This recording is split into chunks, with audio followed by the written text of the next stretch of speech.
नमस्कार, स्वागत है आपका हमारे हेल्थलाइन कार्यक्रम में। मैं हूं ऋतु घई। इस कार्यक्रम में हम हर बार एक नई बीमारी के बारे में आपके सवालों के जवाब देने की पूरी कोशिश करते हैं। आप हमें फोन करके हेल्थ से जुड़ी आपकी समस्या, आपके सवाल बताएं।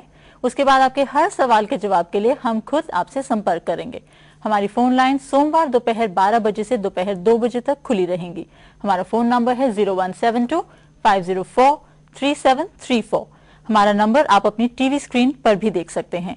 आज हम बात करेंगे प्रेगनेंसी से जुड़े तथ्यों के बारे में, और इस बारे में जानकारी देने के लिए हमारे साथ स्टूडियो में मौजूद हैं चंडीगढ़ की जानी मानी gynaecologist doctor Mangala Dogra. Welcome to the studios doctor Mangala. Thank you. Doctor Mangala, सबसे पहले हमें ये बताएं कि प्रेगनेंसी में काउंसलिंग की इंपॉर्टेंस क्या है? प्रेगनेंसी में काउंसलिंग की बहुत ज़्यादा अहमियत है। बेसिकली कई पेशेंट्स हैं जो आजकल जो नई यंगस्टर्स हैं, जो कई लोग स्मोक करते हैं, कई लोग ड्रिंक करते हैं, कई लोग ओवरवेट हैं, कई लोग ड्रग अब्यूज में भी हैं, प्लस कई लोगों को डायबिटीज होती है, ब्लड प्रेशर होती है या थायराइड की प्रॉब्लम है। तो काउंसलिंग का मतलब है कि प्रेगनेंसी प्लान करने से पहले आप हमारे पास आए और हम इन सब चीजों को, जो भी आपके ये बाद में हाई रिस्क फैक्टर्स बन जाते हैं आपकी प्रेगनेंसी के लिए, उनको हम निकाल के रखें, उनको हम सॉल्व करें, आपको बिल्कुल नॉर्मल करें। उसके बाद आप एक नॉर्मल प्रेगनेंसी प्लान करिए, ताकि एंड ऑफ द डे आप भी तंदुरुस्त है और आपका बच्चा भी तंदुरुस्त है। तो प्लानिंग से क्या हम उसका सनसाइन भी डिसाइड कर सकते हैं? Do people come to you with such questions कि हम कौन से महीने में एक बच्चा प्लान करें? जनरली जो ये बच्चा प्लान करने का टाइम होता है, पहला बच्चा तो इंडियन सिनारियो में ऐसे है कि अनप्लान्ड ही होता है। सेकेंड टाइम जो वो बच्चा प्लान करते हैं तो वो इस हिसाब से प्लान करते हैं कि स्कूल की एडमिशन के हिसाब से, not with the sunshine but basically के स्कूल की एडमिशन के टाइम पे किस टाइम पे बच्चे को एडमिशन मिलेगी, तो उसके हिसाब से वो अपना अगला बच्चा प्लान करते हैं। क्योंकि प्रोबेबली पहली बार उनको थोड़ी मुश्किलें होती होंगी टाइम फ्रेम की for admission in the schools, तो second child is always planned. Okay, और एक सही एज क्या है for a lady to get pregnant? The any time between 20 and less than 30। Less than 30? The first time after between 22 to 30। तो वो first pregnancy के लिए होगा कि इंडियन सिनारियो में आपको अपनी फैमिली जो है 30 साल से पहले कंप्लीट कर लेनी चाहिए। ओके। और अर्ली और लेट प्रेगनेंसी के अगर आप बहुत छोटी उम्र में कर लें, जैसे आप 18-19 साल पे आपकी शादी, आपकी 18 इयर्स की एज है जब आपकी शादी आपको अलाउड है, अगर आप बहुत जल्दी शादी करके और बहुत जल्दी बच्चा करते हैं तो आपका जो रिप्रोडक्टिव सिस्टम है, your uterus and your overall development, mentally also आप इतने डेवलप नहीं होते कि आप एक बच्चे को रेस कर पाते हो। इसके अलावा और जो कॉम्प्लिकेशंस होती हैं प्रेगनेंसी की, वो भी ज्यादा होती हैं एक्सट्रीम्स ऑफ एज में। The younger the patient the more the complication. अगर आपकी 35 के बाद है तब भी आपको ज्यादा कॉम्प्लिकेशंस होती हैं। ओके, और एक गायनेकोलॉजिस्ट को मिलना पोस्ट प्रेगनेंसी, लाइक प्रेगनेंसी हो गई है उसके बाद कब कब मिलना जरूरी होता है? बेटर ये होता है कि जितनी जल्दी आप एक गायनेकोलॉजिस्ट के पास आए वो बेटर होता है। क्योंकि जैसे मैंने आपको बताया कि कुछ पेशेंट्स होते हैं जिनको ब्लड प्रेशर है, डायबिटीज है, उनको पहले पता ही नहीं है। By and large younger crowd में पहली बार तभी पता लगता है जब वो एक गायनेकोलॉजिस्ट के पास आते हैं, तब उन्हें पता लगता है कि उन्हें थायराइड की प्रॉब्लम है या उन्हें ब्लड प्रेशर की प्रॉब्लम है। तो जितनी जल्दी आएंगे उतनी जल्दी इन चीजों का सॉर्ट आउट हो जाएगा और उतना ही बेटर बच्चा हेल्दी होगा। ओके, और प्रिकॉशंस हैं ऐसे कुछ जो एक प्रेग्नेंट लेडी को लेने चाहिए? बेसिकली हम ये कहते हैं कि जब भी आप बच्चा प्लान कर रहे हो, प्रिकॉशंस आपकी तभी से शुरू हो जाती हैं। आप अपनी स्मोकिंग, अल्कोहल, ड्रग्स छोड़ दो। आप अपना ब्लड प्रेशर कंट्रोल में रखो। अगर आप ओवरवेट हैं, अपने पुराने नॉर्मल हेल्दी वेट पे आओ। और अगर आप डायबिटिक हैं तो आप अपनी शुगर को कंट्रोल रखो, अपने थायराइड को कंट्रोल रखो। बच्चा प्लान करने से 3 महीने पहले से ही एक मल्टीविटामिन होता है जिसको फॉलिक एसिड कहते हैं, वो बहुत जरूरी होता है और वो 3 महीने पहले शुरू कर देना चाहिए। और ड्यूरिंग प्रेगनेंसी आप जल्दी आए तो आपकी हम ज्यादा अच्छी हेल्प कर सकते हैं to give you a healthy baby. That's right. और कोई precautions है, like warning signs है जिन्हें एक pregnant lady को अवेयर रहना चाहिए? बेसिकली हम ये कहते हैं कि जब भी आप इधर बच्चा प्लान कर रहे हो या प्रेग्नेंट हो, तो अगर कोई बीमार है घर में या कोई रिश्तेदार या कोई दोस्त बीमार है, उसको मिलने नहीं जाओ। यू नेवर नो, अगले बंदे को चिकन पॉक्स हो, कुछ मीजल्स मम्स हो, तो प्रेगनेंसी में अगर आपको हो जाए तो फिर मुश्किल हो जाता है। और हम ये भी कहते हैं कि वंस यू आर प्रेग्नेंट और you are planning a baby, तो आप बेमतलब की दवाइयां मत खाएं। ओके, कोई दवाई ऐसी भी हो सकती है तो बच्चे के बनते हुए बच्चे के लिए ठीक नहीं है। आप एक्सरे एक्सपोजर्स नहीं करें। और कोई भी अगर आप मेडिकेशन ले रहे हैं तो बेटर है कि आप अपने डॉक्टर को मिलो और उनको बोलो कि I am on this medicine. जैसे कई लोग मिर्गी की दवाई ले रहे हैं, कुछ दवाइयां सेफ हैं, कुछ दवाइयां नहीं सेफ हैं, तो बेटर है कि आप डॉक्टर को मिलो कि I want to plan a baby और मैं ये दवाइयां खा रही हूँ, ठीक है, सही है, इस टाइम पे मैं बच्चा प्लान कर सकती हूँ, नहीं कर सकती हूँ। So these are the dos and don'ts. Okay, और वेट गेन कब शुरू होता है? वेट गेन उसमें ऐसे होता है कि फर्स्ट 3 मंथ्स में तो कई पेशेंट्स लूज भी कर जाते हैं बिकॉज उनको वॉमिटिंग्स वगैरह होती हैं। कईयों का उतना ही रहता है, बढ़ता नहीं है। कई लोग गेन भी कर जाते हैं because there are certain people जब जिनको उनको प्रेगनेंसी में जब जिसको वो कहते हैं ना पंजाबी में कहते हैं खो पैंदी है, सो दे स्टार्ट ओवर ईटिंग। वो कुछ ना कुछ जो भी हाथ में मिलता है वो खाते रहते हैं। कुछ पेशेंट्स ऐसे भी हैं उनको लगता है प्रेगनेंसी होगी, you can eat anything and everything, ये तो टाइम है खाने पीने का। सो जनरली फर्स्ट 3 मंथ्स में गेन नहीं होता एंड उसके बाद एवरेज ऑन एन एवरेज भी से कि 1 से 1.5 किलो पर महीने गेन होना चाहिए। तो आप ये देख लीजिए कि प्रेगनेंसी 9 महीने में उसका 9 से 15 kilo is ideal weight gain. Okay, so if it is less than 9 वो भी ठीक नहीं है। इफ इट्स मोर देन 15 फिर ब्लड प्रेशर, शुगर और प्रॉब्लम शुरू हो जाती है। हम शुगर की बात कर रहे हैं, कई बारी प्रेगनेंसी के दौरान शुगर हो जाती है, उसमें क्या करना चाहिए? बेसिकली डायबिटीज का भी होता है। एक तो डायबिटीज होती है जो सिर्फ प्रेगनेंसी में ही होती है और जैसे ही प्रेगनेंसी खत्म होती है डायबिटीज भी खत्म हो जाती है। एक है कि पेशेंट है ही डायबिटिक और अब वो प्रेग्नेंट हो गई।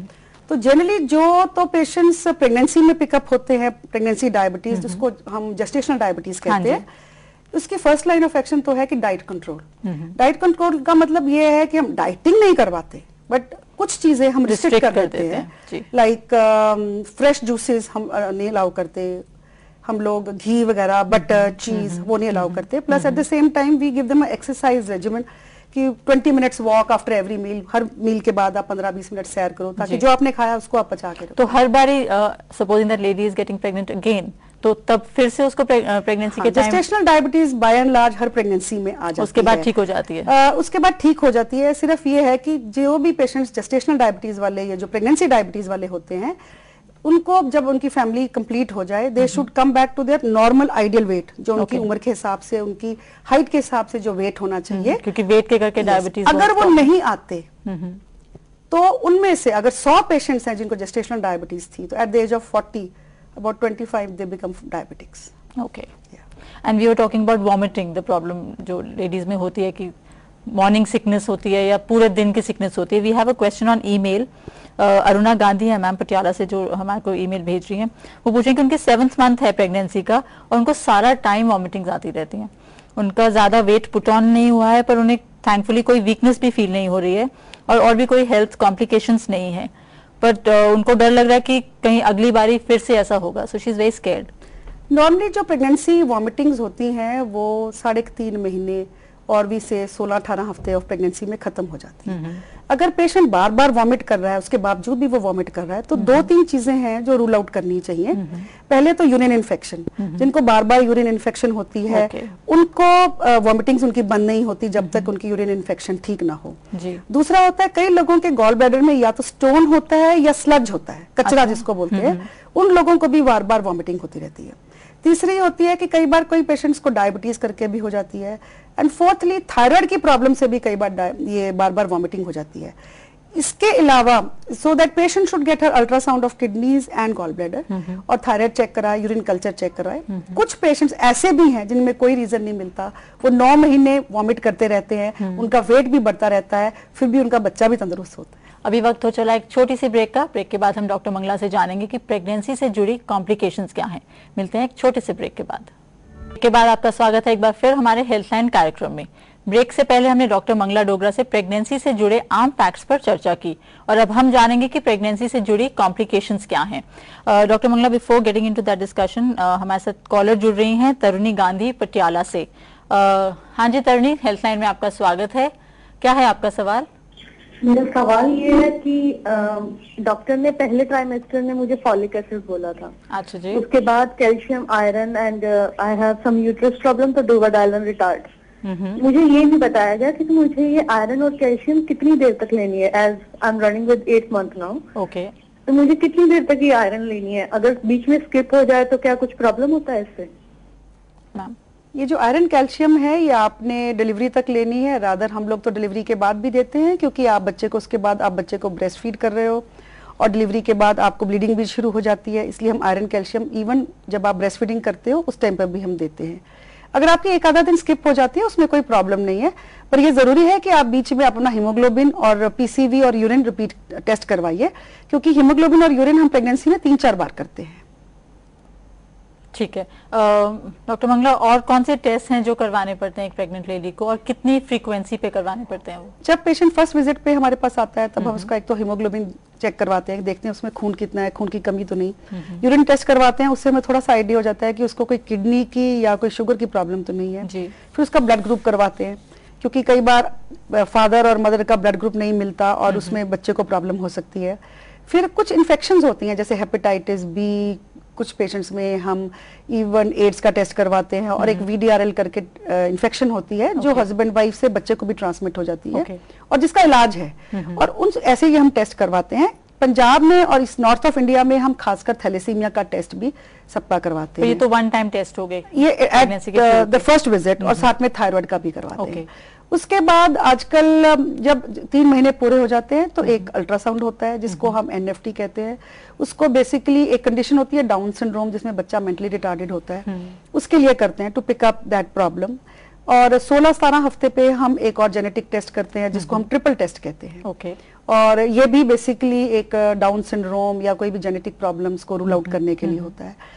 20 हफ्ते के आसपास हम एक डिटेल्ड अल्ट्रासाउंड करते हैं जिससे हम ये पता लगाना चाहते हैं कि बच्चे में कोई मैलफॉर्मेशन तो नहीं है। और हीमोग्लोबिन यूरिन जो सिंपल बेसिक टेस्ट है वो प्रेगनेंसी में 2-3 बार रिपीट किया जाता है। मिडिल ऑफ द प्रेगनेंसी में बिटवीन 26 to 30 वीक्स हम पेशेंट्स में शुगर का टेस्ट भी करवाते हैं। जैसे मैंने आपको पहले बताया था कि कई लोगों को प्रेगनेंसी के दौरान डायबिटीज हो जाती है, तो उसका टेस्ट हम करवाते हैं। कुछ पेशेंट्स में कुछ टेस्ट हैं जो थोड़ा जल्दी करे जाते हैं या बार बार करे जाते हैं मेडिकल हिस्ट्री के, उनकी हिस्ट्री के हिसाब से। अगर आपका ब्लड प्रेशर बढ़ जाता है तो आपके किडनी टेस्ट वगैरह भी ज्यादा होते हैं। और these are the basic general test जो और जैसे हमने बात की कि ब्लड ग्रुप मिसमैच है या डाउन सिंड्रोम है अनफॉर्चुनेटली किसी के बेबी को, तो उन केसेस में क्या किया जाता है? बेसिकली अगर ब्लड ग्रुप में मिसमैच का बेसिकली तो ये होता है कि अगर मदर RH नेगेटिव हो, ब्लड ग्रुप उसका नेगेटिव हो, और फादर का अगर पॉजिटिव हो, तो हम उसके 1-2 स्पेशल टेस्ट कराते हैं, ICT टेस्ट। अगर उसका ICT नेगेटिव है तो वो किसी भी तरह नॉर्मल पेशेंट की तरह है। लेकिन अगर उसका ICT पॉजिटिव है तो उसको एक ऐसे अस्पताल में जाना है जहां उसको प्रीमेच्योर डिलीवरी का भी अवेलेबिलिटी होनी चाहिए, नर्सरी की भी अवेलेबिलिटी होनी चाहिए। ऐसे बच्चों का कई बार